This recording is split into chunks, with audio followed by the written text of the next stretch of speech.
Is the kidnapping story in Savannah's book just a coincidence in all this? Joining me to help answer this question, host of the podcast Hidden Killers with Tony Brueski.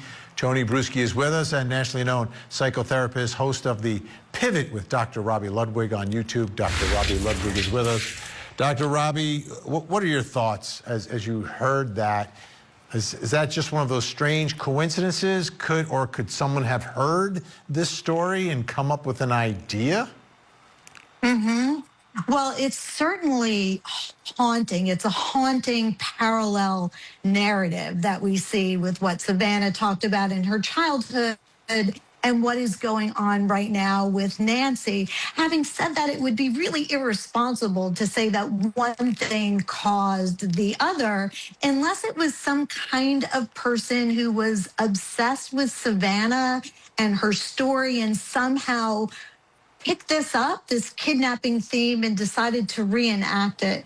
Having said that, I think that's unlikely as well. And what's probably more likely is we don't like when situations don't make sense, when there's an ongoing mystery. So we like to seek patterns as a way of trying to understand what's not understandable. And I think that's what's going on here. Maybe in some cases it might be magical thinking, and there's something called magical thinking connected to trauma, where a family might say, oh, if we didn't play that game, this wouldn't be happening to Nancy right now.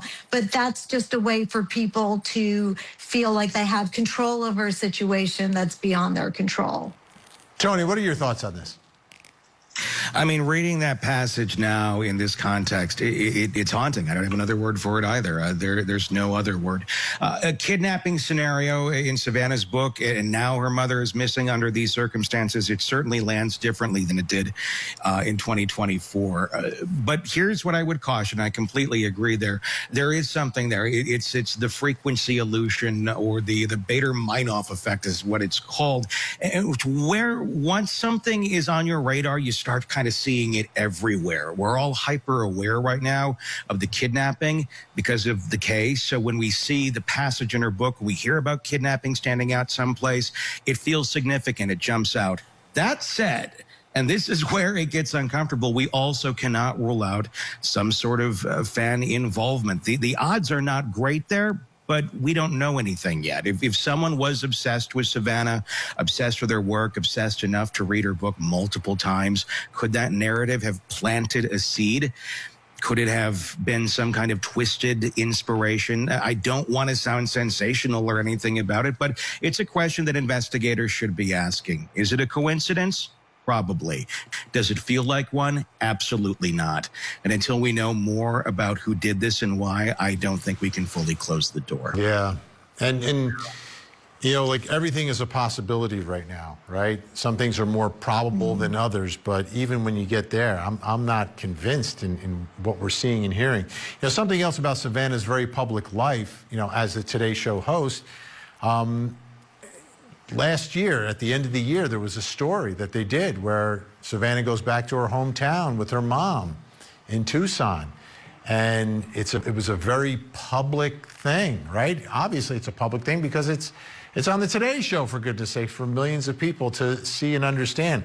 I wonder if that could have played into someone's mind coming up with the idea to take Nancy for whatever distorted reason they have here, Dr. Robi. Well, absolutely. I mean, it's sad to say that, you know, when you are on the Today Show watched by millions of people, you don't know the psychological health of those people who are watching you. So maybe in some ways, Nancy became a target because they saw where she lived and they assumed maybe she was connected to money, or maybe they envied the situation that Savannah had with her mother. Clearly, it was a very close and loving relationship. So we do need to find out more. But we live in a world where people, you know, can twist things and conspiracy theories, and the wrong person watching something like this could do something potentially harmful. And Tony, what are your thoughts on the connection here, right? The reason it's a big story initially is because of Savannah. Now it's a bigger story because we've gotten to know Nancy a lot better. But do you think whatever motivated this is connected to Savannah?